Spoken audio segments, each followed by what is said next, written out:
Il y a 10 ans de ça, mon fils devenait handicapé à cause des vaccins.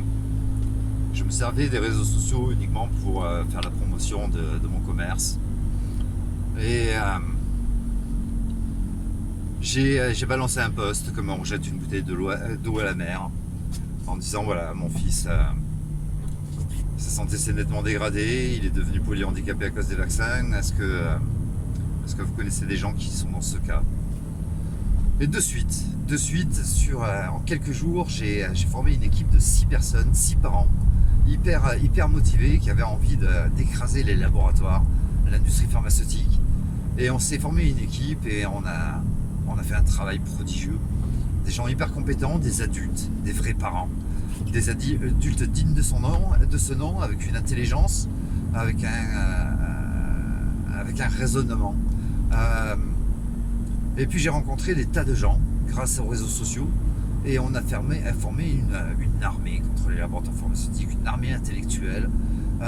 On s'échangeait les dossiers, on faisait des recherches, on a organisé des super événements.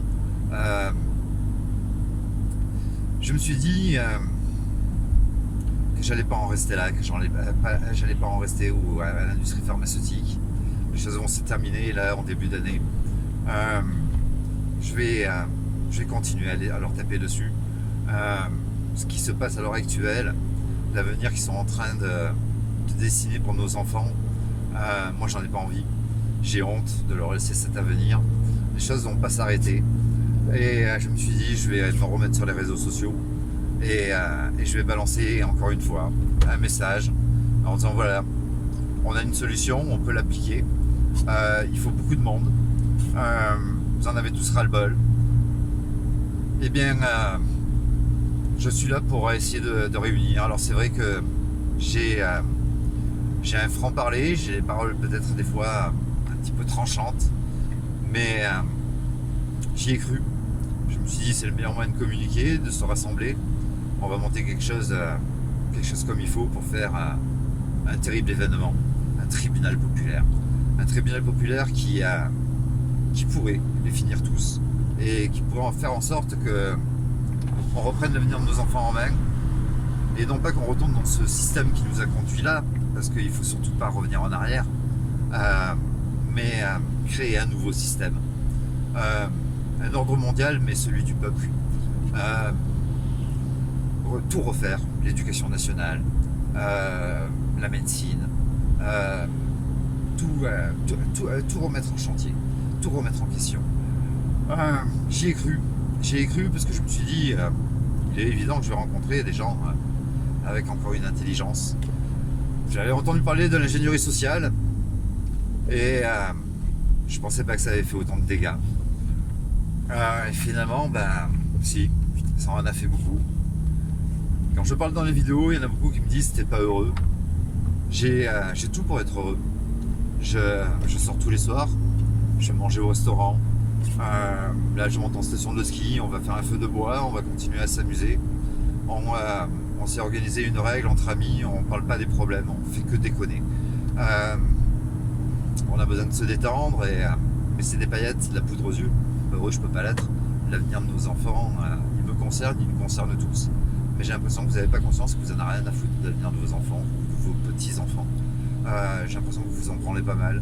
Vous passez votre temps à vous plaindre, à inventer des histoires d'après des images, d'après des choses que vous avez glanées sur les réseaux sociaux, les QAnories, les QActus, etc., etc.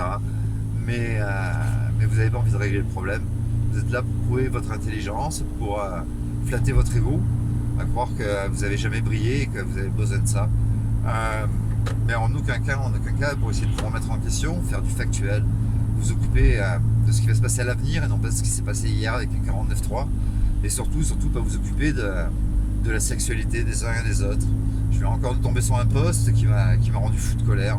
On a affaire il n'y a plus d'adultes, vous êtes complètement infantilisés, crétinisés, je suis désolé. Brigitte Macron serait pédophile, ça fait un moment que ça dure l'histoire, je pensais que ça allait disparaître, mais non, ça revient. Qui vous a dit qu'elle était pédophile? Qui c'est qui a été témoin de ça? Est-ce qu'on a un témoignage? Est-ce qu'on a des pièces, des preuves de ça? Est-ce que ce ne serait pas juste votre imagination?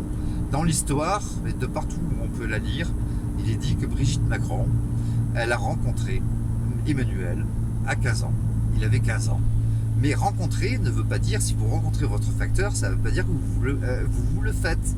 Ça ne veut pas dire que vous allez avoir une relation sexuelle avec lui. Vous avez rencontré votre facteur, il vous a donné un recommandé. Elle animait un atelier de théâtre. Sa fille, la fille de Brigitte, lui a présenté son ami Macron. Ils ont sympathisé et puis c'est ce qui est dit dans la véritable histoire et c'est comme ça qu'elle témoigne, la Brigitte. Il a fait du théâtre avec elle. Ça ne veut pas dire qu'il a couché avec elle. Faire du théâtre, ce n'est pas coucher. Personne ne sait à quel moment ils ont couché ensemble. Est-ce que la relation a duré de façon très sympathique parce que c'est un garçon, paraît-il, brillant et qu'elle, c'est une intellectuelle, elle est professeure et finalement, voilà, ils ont gardé contact et puis un jour, sur ses 20 ans peut-être, qui sait, ou même 17 ans, on n'en sait rien. Il y a quelque chose qui s'est passé. Mais qui connaît la véritable histoire? Et vous vous intéressez à ça alors qu'on s'en fout. C'est pas le cul de Brigitte ou la taille de son clito qui détruit l'avenir de nos enfants aujourd'hui. Remettez en route les neurones.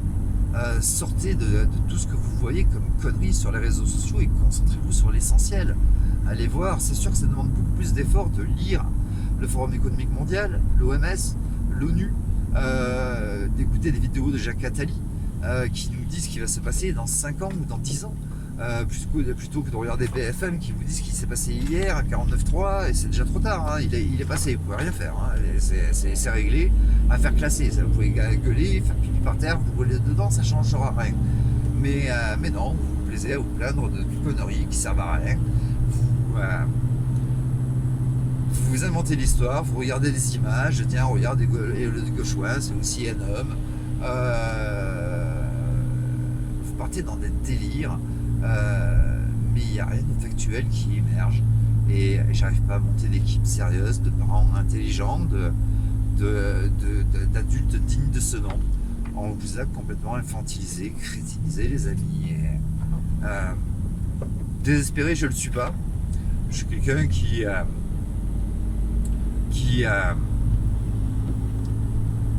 perd pas espoir, qui a tendance à persévérer. Je suis un jusqu'au boutiste.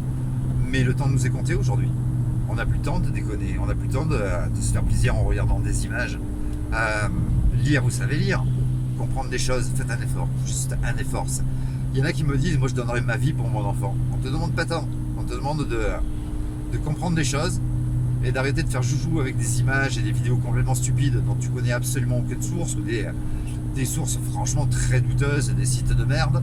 De faire du factuel et de penser à solution plutôt que problème. Quand on aura compris ça, peut-être qu'après on pourra discuter, mais le temps nous est compté. 2025, ça sera cuit. Je vous le dis, il n'y aura plus d'espoir. Cette année, je ne sais pas si ce ne sera pas déjà trop tard, mais on a intérêt de se bouger le cul. Alors décidez-vous vite. Est-ce que vous voulez continuer à pleurer ou est-ce que vous voulez préparer l'avenir de vos enfants? C'est à vous de décider.